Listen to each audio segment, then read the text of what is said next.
And it looks like we're live. So hi everyone. It's great to be back with you once again. And it's time for my end of the month wrap up. So I'm kicking things off now with TV and film. And I'll be back again very shortly, actually, probably in about half an hour to do the book wrap up. This TV and film one is probably going to be reasonably quick today because I actually haven't seen that much during April.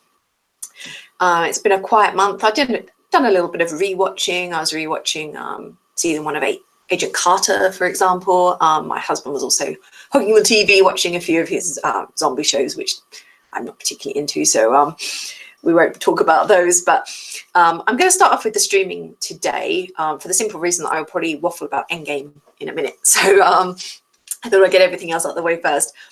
So the first thing that I have watched on streaming during April was a German TV series called Pagan Peak. It was actually called something like Das Pass in German, which just means the pass, but they called it Pagan Peak in English, perhaps because they thought it sounded cooler. And basically, this is almost a German take on Nordic noir, and in particular, a German take on The Bridge, the Swedish-Danish series where a body's found halfway across the bridge that links the two countries. So it's a question of who's got jurisdiction. And in this series, there's something similar. A body's found up in the mountains, and it's right on the border between Germany and Austria.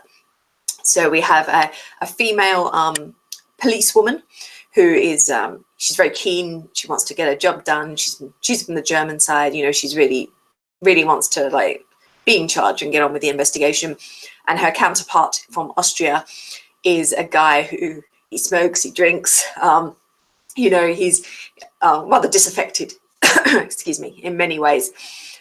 I quite liked this. I thought it was an engaging story. As the English title suggests, there were elements of paganism. There was some stuff about the Krampus myth. So there was a lot going on. It was predictable in some ways, but it was still enjoyable seeing them get to the bottom of the story and what's happening. And I thought it had a nice feel. Sometimes I do find German TV and films a tiny bit slow on the pacing side. Not all of them, but it does tend to be a trend that things are fairly slow moving. This wasn't too much the case here. The first couple of episodes were a little bit slower, but things did pick up pretty quickly. And all in all, it was an enjoyable watch. And the other thing I watched streaming was the film of Fallen, based on the novel by, if I can try and remember her name, is it Lauren Kate? People correct me if I'm wrong, I'm sure. I did read the Fallen books when they first came out, and I didn't hate them. They were enjoyable enough, you know, typical angel YA romance. And I'd heard that this film wasn't that great, and I saw it was on Netflix, and I was like, well, it's on Netflix, I'll just give it a watch and see. And I can understand why they didn't continue filming the series, because it really wasn't that well done. If you'd read the books, you obviously knew some of the background of the characters and events and things. But if you hadn't read the books, I think you would have been a little bit lost, because they did hardly any character development. They just kind of like plodded on, and you didn't really understand why she was attracted to either boy. There was no building of the relationship with either of them within that love triangle. The only thing that really this film had going for it was the special effects, or the visual effects rather, they did for the angel wings. I quite liked those. I liked that stylized look about them. I thought that was pretty cool, but pretty much apart from that, I just felt like I'd wasted 2 hours of my life, really. I mean, I was sitting there doing crochet while I watched it, so at least I wasn't unoccupied, but it wasn't that great. So if you haven't seen it and you do like the books, I don't recommend bothering with that one. That brings me to cinema. I told you it'd be really quick this month. For some reason, I just haven't been watching stuff. I've been busy with a lot of other things, and as I said, doing some rewatches and bits and pieces as well. But we will be talking about 2 films. So first of all, The Happy Prince, which, for those who haven't come across this one, is a biopic of Oscar Wilde. And it's basically produced, directed, starring Rupert Everett. He seems to be involved in pretty much every aspect of it.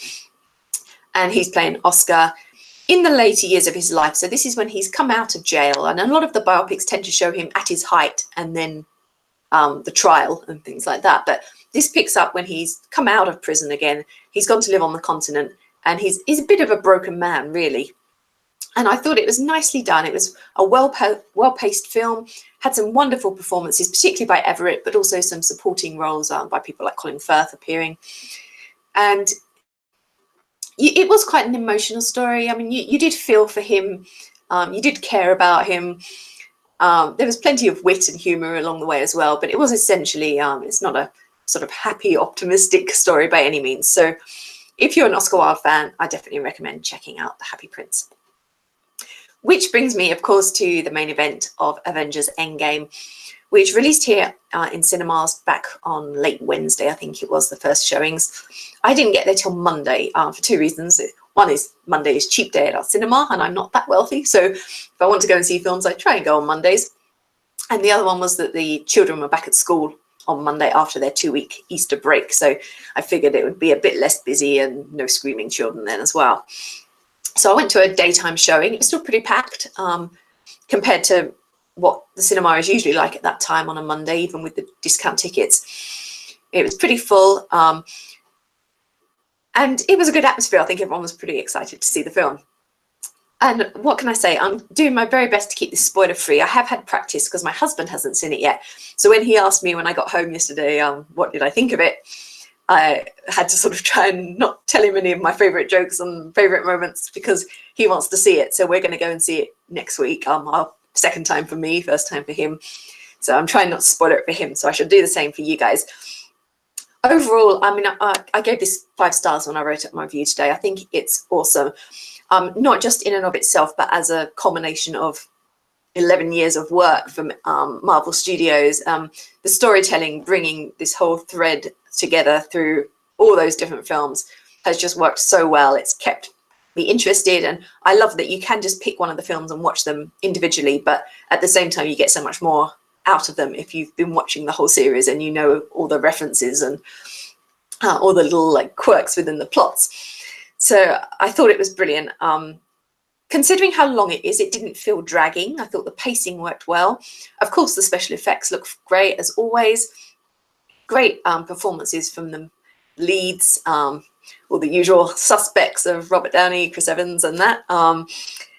And I think one of the things I really enjoyed about this film was that it took me by surprise because I'd had an idea in my head of how I thought things were going to go, particularly after Captain Marvel came out. And Endgame didn't go quite the way I thought it would. And I enjoyed that. I liked the fact that it kept me guessing and I wasn't quite sure what was going to happen and who was going to be doing what and be involved in what way. I also really appreciated all the little cameos. And I mean, I can't tell you why there are these little cameos without spoiling it, but there are lots of little cameos from characters I didn't expect to see in this film. They only get an odd few minutes on screen here and there, but it was really awesome. And there's some wonderful moments like that. There's also some wonderful moments for fans where things happen or things get said that fans have been waiting for all these movies, and then finally they take place. It was a brilliant mix of humour and great emotion. I mean, I was sobbing my eyes out at one point, and then I was like cackling away the next moment, giving hoots of fangirl glee at another time. So it was a really engaging film on so many levels. And honestly, I did need the toilet by the end. Otherwise, I could have stayed in and watched it again. And I am looking forward to actually going and seeing it again because there was such a lot happening. I think it will really warrant a second viewing just to take it all in. So that's my little waffle about Avengers Endgame. I'm actually going to end there because and this was a super short one today because I didn't have much to tell you, but I could talk on about Endgame for a long time. But if I do, I'm going to get into dangerous waters and risk saying something that's a spoiler. So I will end it there. Join me again. I'll be back in about 20 minutes probably, just to give me time to get a drink and set everything up. And I'm going to do my rundown of the books that I've been reading during April. So I hope you'll come back and listen to me again in a few minutes when I give you that information. I will end there, but I'll be back in at the end of May to talk about any films, TV, etc. that I've been watching during the next few weeks. Bye for now, everyone. See you soon.